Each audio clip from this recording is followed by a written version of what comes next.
혹시라도 그럴 일은 없겠지만 오늘 내가 죽게 된다면 천국 갈 수 있으실까요? 라고 질문을 해보는 거예요. 어떻게 갈 수 있을까? 그런 확신이 오세요. 왜 그렇게 천국을 가지 못하는지에 대해서 한번 알아볼게요. 그러므로 우리는 죄인이다. 세라의 은혜로 살리고. 여러분 안녕하세요. 반갑습니다. 오늘부터는 구원론을 시작하게 되었어요. 원래는 우리가 이제 교회론을 끝내고 나면 바로 구원론으로 들어가죠. 우리 교재에는 구원론이 먼저 나와 있는데 우리는 양육을 진행할 때나 성도들을 대할 때 처음 교회론을 해서 양육의 목적이 정착이기 때문에 정착된 상황에서 말씀과 또 예배와 또 구원론을 통해서 확실한 구원의 확신을 할 수 있도록 그렇게 잡고 있기 때문에 우리가 교회론을 한 이후에 우리가 양육을 진행할 때는 구원론을 해야 돼요. 그런데 저희가 이제 진행하다 보니까 구원론을 제일 뒤로 미루었다가 이제 처음으로 구원론을 하게 되는 첫 시간입니다. 구원론은 너무나 중요해요. 왜냐하면 성도님들이 구원의 확신을 갖게 되는 건데 양육을 하다 여러분들이 조금 마음에 주의해야 될 것은 조급하면 안 된다는 거예요. 내가 오늘 구원론을 했으니까 우리 새 가족이, 우리 성도님들이 구원의 확신을 해야 해. 이렇게 조급한 마음을 먹지 않아야 돼요. 구원론을 하고 난 이후에 생명나무를 하고 주제권을 하고 또 그리고 시험을 이기는 신앙생활을 하고 이렇게 양육을 하는 과정 중에서 또 예배로 우리가 인도를 하는 것이기 때문에 예배에서 예배를 드리면서 말씀을 통하여서 구원의 확신을 갖게 되니까 또 오랜 기간 또 신앙생활을 하는 중에도 구원의 확신을 미처 하지 못하는 분들도 계세요. 근데 그거는 구원을 받지 못했기 때문이 아니라 이성적인 나의 자아가 그것을 자꾸만 인정하려 하지 않았던 그런 분들도 계시더라고요. 그래서 여러 가지 변수가 많기 때문에 내가 지금 구원론을 하는데 이 구원론 이후에는 반드시 구원의 확신을 해야 해 라고 생각을 해버리면 여러분들 양육의 어떤 딜레마에 딱 부딪힐 수가 있게 되겠죠. 그러니까 구원론을 진행하면서 우리가 마지막 그 구원론 마지막 단계에서 영접 기도를 하거든요. 그런데 대개 분들은 순적하게 영접 기도를 하시고 따라 하시고 구원의 확신을 하세요. 그런데 자아가 굉장히 강하신 분들, 또 되게 그 지식적인 분들, 이걸 학구적으로 지식적으로 풀고 싶어 하는 분들은 이것을 인정하려고 하지 않아요. 구원받지 못하여서가 아니라 나의 지적인 이성이 영적인 것들을 이거를 체험해야 하고 어떤 공식으로 나타나야 되는데 안 나타나니까 학구적인 분들이 그거에서 굉장히 헤매다가 저는 구원받지 못했어요. 구원의 확신이 없어요. 이런 분들도 계시거든요. 그런데 양육교사마저도 그러면 어머 어떡하지 큰일 났다. 나는 양육을 잘 못했나 봐. 이렇게 생각하실 수도 있거든요. 그런데 절대 그렇지 않다라는 거. 그래서 마음의 여유를 가지고 구원의 확신에 대해서는 성령님께 맡기는 거죠. 우리의 모든 양육도 사실은 우리는 도구로 쓰임받을 뿐이지 성령 하나님이 역사해 주시느냐예요. 그러니까 우리 하나님께 맡기고 여유로운 마음으로 믿음으로 우리 새가족을 접하면서 양육을 진행하시면 좋을 것 같아요. 그래서 우리 양육교사님들이 제가 구원론을 했는데 새가족이 구원의 확신을 갖지 못해요. 저는 양육에 자질이 없나 봐요. 이렇게 고민하시는 분들도 있거든요. 그러니까 절대로 그런 것은 아니라는 설교 말씀을 1년 동안 들어도 뭐 몇 년 동안 10년 넘게 신앙생활을 해도 구원의 확신이 없으신 분들이 너무 많아요. 제가 초기에 양육을 했을 때에는 교회론을 먼저 하지 않았어요. 이 교재가 구원론부터 있으니까 구원론을 먼저 나갔거든요. 근데 권사이신 분들도 있었고 뭐 오랜 시간 신앙생활 하신 분들도 있고 뭐 중직을 감당하다 오신 새가족들도 많았는데 구원의 확신이 없으신 거예요. 그때만 해도 그랬어요. 지금은 굉장히 지식적인 정보가 넘쳐서 새로 오신 새가족들도 초신자들조차도 정보는 많아요. 그런데 확신을 못한다 뿐이죠. 근데 그 확신마저도 나의 자아가 잡고 있는 경우가 많기 때문에 여러분들이 반드시 이 시간에 구원의 확신을 해야 해 라고 생각하지 않으셔도 된다는. 왜냐면 계속 양육이 진행되는 동안에 어쩌면 이제 우리가 전달하는 생명나무, 로드십, 신앙생활을 행복한 신앙생활, 또 그리고 시험을 이기는 신앙생활, 이 모든 것이 그 하나님의 역사에 대해서 우리가 어떤 신앙생활을 할 것인지에 관한 것이기 때문에 복음의 측면에서 나가는 거예요. 그러다 보니 그 과정 중에 반드시 또 다시 그 새가족들의 마음 가운데, 성도님들 가운데 확신이 오는 계기가 오더라고요. 그러니까 서두르지 마시고 부담 느끼지 마시고 편하게 양육을 진행하시면 될 것 같아요. 우리는 사람의 영혼에 대해서 먼저 이야기를 하죠. 제가 처음 양육을 들어갔을 때 어떤 질문을 하냐면 교회론을 먼저 하지 않고 이 질문을 먼저 하니까 당황해 하시더라고요. 그래서 저희가 이제 그 이후부터는 교회론을 진행한 다음에 어느 정도 관계 형성이 되었고, 우리 교회는 이러해요, 교회를 통해서 하나님의 역사가 어때요? 라는 모든 얘기들을 나눈 다음에니까 제가 이런 질문을 해도 부담 느끼지 않고 받아주시더라고요. 이미 이제 관계 형성이 됐으니까. 첫 시간 들어갈 때부터 성도님은 오늘 죽어도 천국 가실 수 있으실 것 같으세요? 라고 질문을 하거든요. 그럼 너무 충격적인 거죠. 새가족들 입장에서는. 뭐지? 그래서 못 간다고 하면 이제 심각한 거죠. 입으로는 그냥 괜찮아요 하지만 마음속엔 충격이 되는 거잖아요. 그래서 교회론이 먼저 진행되고 난 이후에 이렇게 구원론을 하면 훨씬 더 좋다라는 거죠. 그래서 교회론을 다 하고 난 후에 이제 구원론을 진행할 때 사람의 근본 문제에 대해서 짚어줘야 되잖아요. 문제를 알아야지만 그 문제를 해결할 방법을 찾는 거거든요.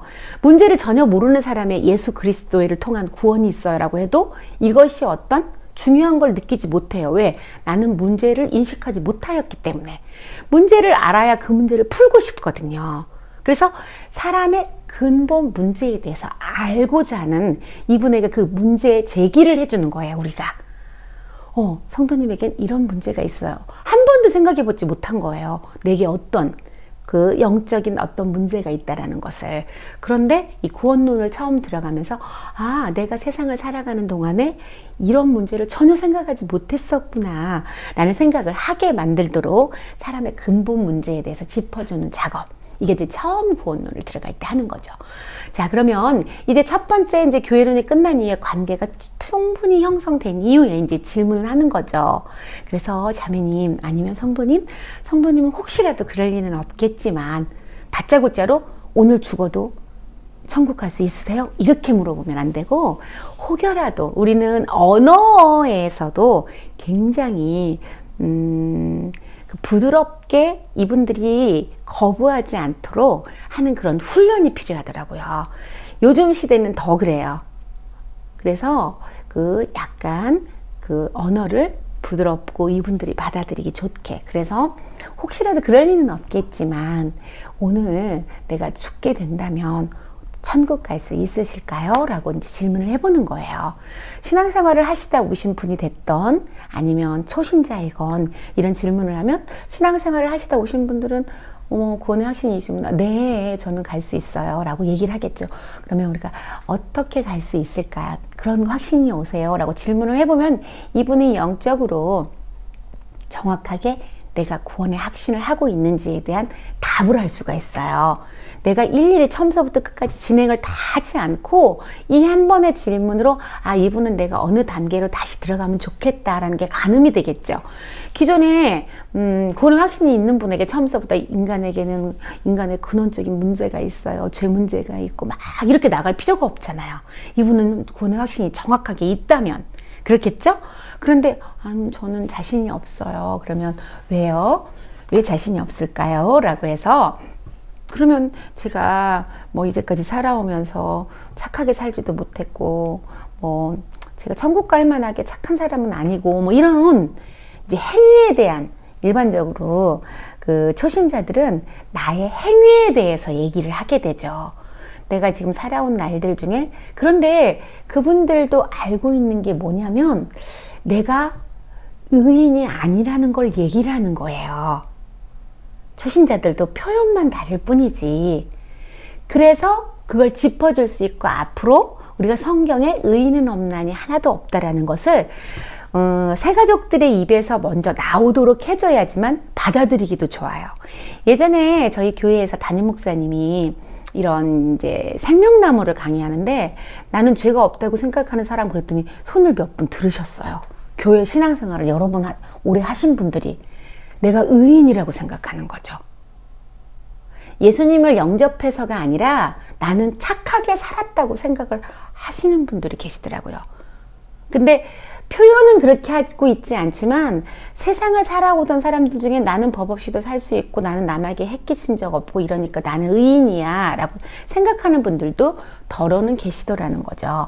이런 것들을 여러분들의 마음속에 인지를 하고 이제 이렇게 만남을 갖고 대화를 해야지, 나는 어떤 틀이 있어서 딱 진행을 해버리면 양육을 하다가 여러 가지 그 생각을 가지고 단계를 가지고 신앙적인 단계가 여러 단계인 분들을 만났을 때 눈높이가 안 돼요. 왜냐하면 양육교사부터도 내 길이 딱 있는 거죠. 그래서 양육교사는 최대한 어떻게 이런 눈높이를 맞출 수 있어야 된다고 그랬잖아요. 그러려면 어떻게 내 마음 안에 그 융통성, 신앙에도 그런 여유와 융통성과 여러 단계로 접할 수 있는, 대할 수 있는 이런 그런 우리 안에 눈높이를 맞출 수 있는 그런 능력이 있어야 돼요. 공감 능력이. 그러니까 첫 시간서부터 여기서 딱 부딪혀버리면 이분의 영적인 내적인 마음에서 충돌이 일어나게 되니까요. 그래서 굉장히 구원론을 할 때, 이거는 교회론 할 때도 마찬가지예요. 처음 할 때가 굉장히 어려워요. 그래서 양육을 들어가서 교회론을 진행하고, 나는 우리 교회가 너무 좋고 구원의 확신이 확실하기 때문에 막 강력하게 이렇게 선포를 하는데, 처음에는 굉장히 부드럽고 온화하고 따뜻하고 이 공감해주고 상대편에 그런 단어가 필요하고, 또 이 구원론을 할 때도 물론 진리는 하나예요. 그러나 진리가 하나이기 때문에 우리가 잘못해서 강한 어필을 할 수가 있게 되거든요. 그래서 완곡한 표현을 초기에는 해준 다음에 그 다음에 진리를 말할 때는 명확하게 해주는 그런 시간이 되어야 하죠. 그래서 사람의 근본 문제가 있는데, 사람에게는 우리가 이제 대화를 하면서 이분이 만약에 새 가족인데 초신자인데 저는 못 갈 것 같아요 이렇게 얘기하면, 그쵸, 우리는 너무 연약하니까 연약하고 우리는 많은 죄를 지었기 때문에 천국을 할 수 없다는데 이미 알고 계신 것 같아요 라고 이제 얘기를 해주는 거죠. 죄로 가로막혀서 천국에 가지 못한다는 것들을 무의식적으로 알아요. 이분들은 그 표현을 착하다, 악하다로 나타낼 뿐이지, 죄 문제라는 게 착한 것, 악한 것, 착한 것은 선이고 그다음에 악하다라고 하는 건 악인데, 이런 것들이 죄의 문제로 인하는 거라는 것을 무의식적으로 알고 계시더라고요. 왜냐하면 사람은 영적인 존재예요.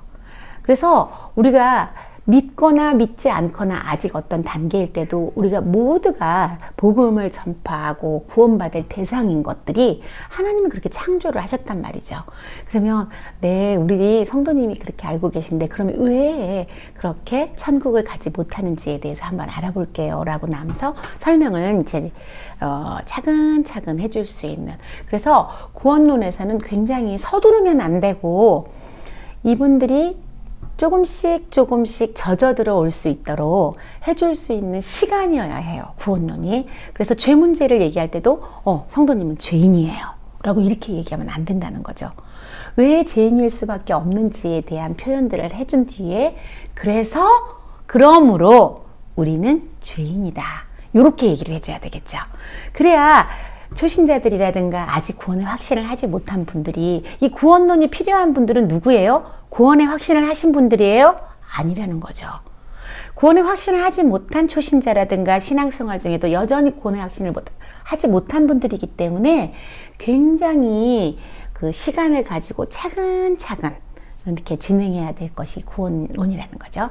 그러면 들어가셔서 이제 그런 질문한 이후에 우리 이제 인간에 대해서, 사람에 대해서, 근본 원인에 대해서 한번 알아볼까요? 이렇게 얘기를 하고, 우리 사람은 원래 이제 나누기를 어떻게 영혼과 육체로 이렇게 나뉘었어요. 이렇게 얘기를 하죠. 성경적이죠. 영혼과 육체로 나뉜 것들은.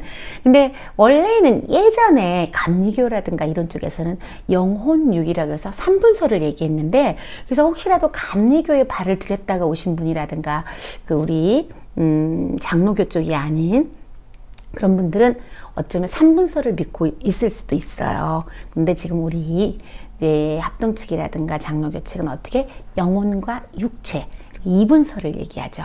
예전에 재미있게 이야기를 해주기 위해서는 제가 여기는 구원론 할 땐 제가 또 재미있는 얘기도 많이 해주는 이유가 뭐냐면 간증보다는 이분들이 굉장히 딱딱하고 이게 구원론이 되게 접촉해보지 않던 것들이기 때문에 이 마음 가운데 닫혀있는 상태가 많아요. 그리고 굉장히 영적인 거잖아요.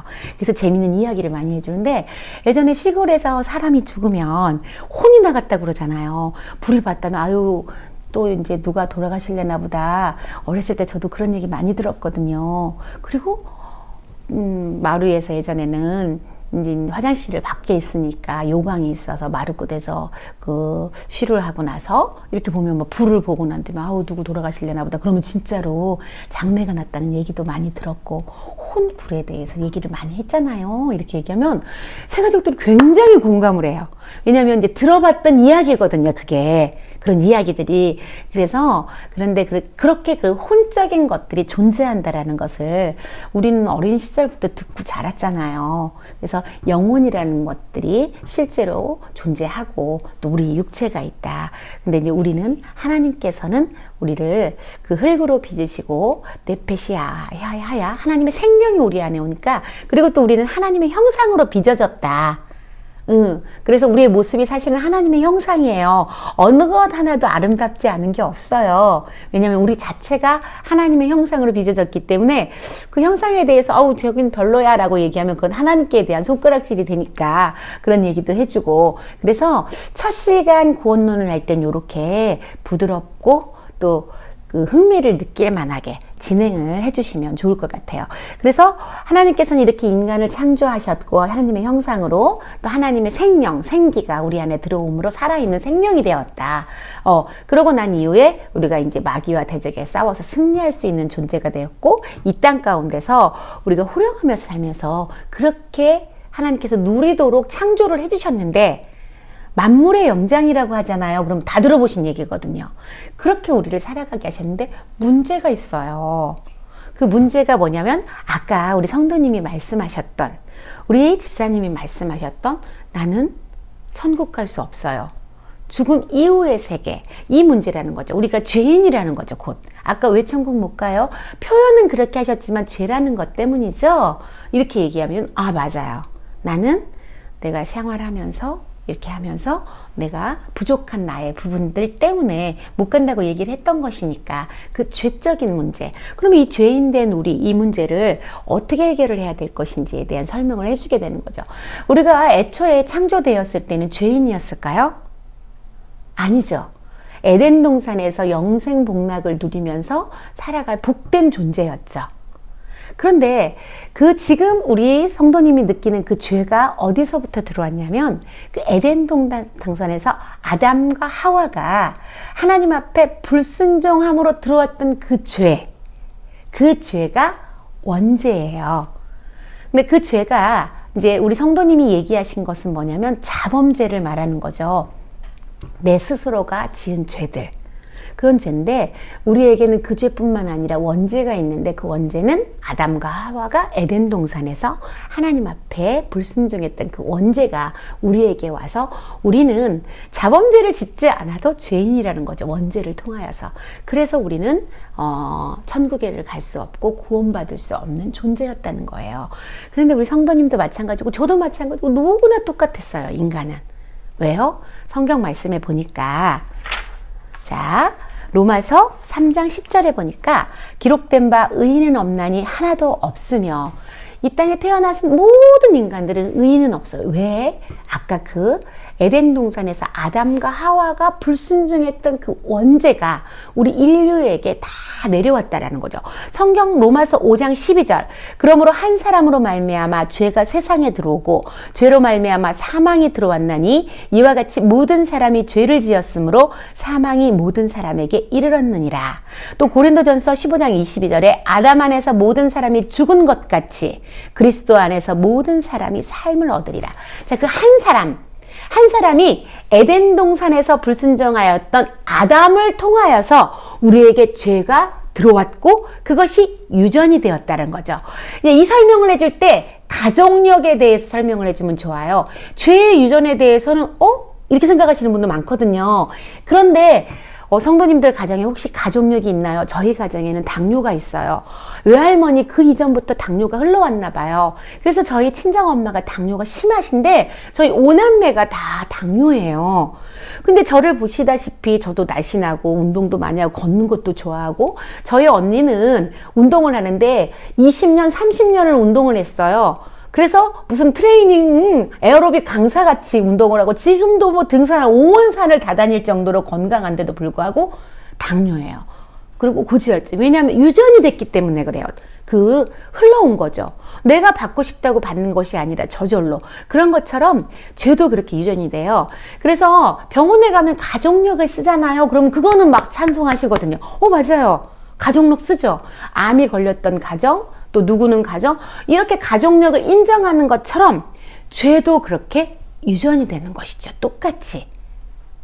그 아비가 지은 죄가 3, 4대까지 유전되나니 이렇게 성경 말씀에 있는 것처럼 또 그 죄가 이렇게 유전이 된다라고 얘기를 해주면 이 가족력을 설명하고 해주면 훨씬 성도님들이 이해가 쉬워져요. 참사부터 죄가 내가 지은 죄가 아닌데 왜 내가 이렇게 얘기를 하잖아요. 뭐 연좌죄도 아니고 예전에는 연좌죄가 있었잖아요. 그런데 그렇게 가족력처럼 눈에 보이지 않았으나 어느 틈엔가 흘러와서 우리에게 나타나듯이 죄도 유전이 되더라. 그런데 그 근원적인 게 에덴 동산에서 아담이 지었던 한 사람으로 말미암아 죄가 들어오매 어떻게? 세상에 들어오고 죄로 말미암아 사망이 들어왔다고 그랬어요. 그 사망이 들어와서 왜 죄 때문에 사망하지? 이렇게 이제 여러분들이 생각하시겠죠? 그거에 대해서는 우리가 다음 시간에 나눠보도록 할게요. 죄 때문에 왜 우리는 구원받을 수 없고 죄 때문에 우리는 왜 사망 가운데 이르렀으며 그러면 그 죄 문제는 어떻게 해결할 것인지 내가 죄인인 걸 알았다면 그거는 다음 시간에 알아보는 시간을 갖도록 하겠습니다. 여러분들이 구원론을 진행할 때 이런 부분을 알고 좀 접근을 조심스럽게 접근만 해주시면 새가족도 초신자도 기존에 있던 성도님들도 마음을 열고 같이 나누면서 또 성령의 역사해 주시는 그런 기적과도 같이 구원은 기적이에요. 성령님의 기적, 우리의 말로 하는 것이 아니라 성령님께서 우리에게 역사해 주셔야 나타나는 그런 기적들이 저절로 나타나고 깨달아지는 그런 시간이 될 수 있을 거예요. 여러분, 우리가 다음 시간에 구원론에 대해서 이제 그 죄 문제를 어떻게 해결할 것인지, 그 죄 때문에 우리에게 어떻게 사망이 오는지에 대해서 알아보는 시간을 갖도록 하겠습니다. 다음 시간에 만나요. 은혜로 살리고 평계의 평자도 모르고 순장의 순자도 모르던 저를 이 자리에 세워주신 것은 하나님의 은혜이자 기적이고 가문의 영광입니다. 하지만 저는 어제도 오늘도 눈물 콧물 좌충우돌하며 나아갑니다. 그래도 예배와 기도와 그리고 은혜로 살리고의 간증들을 통해서 배운 대로 또 은혜 받은 대로 순원들과 함께 울고 웃으며 또 격려하며 중보하며 위로하며 나아가고자 합니다.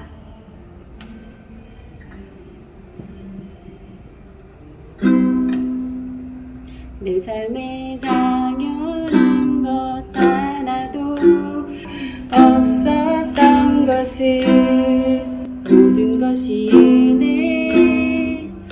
은혜였소. 은혜로 살리고 구독과 좋아요, 알람 설정 그리고 댓글도 더 많이 달아주세요.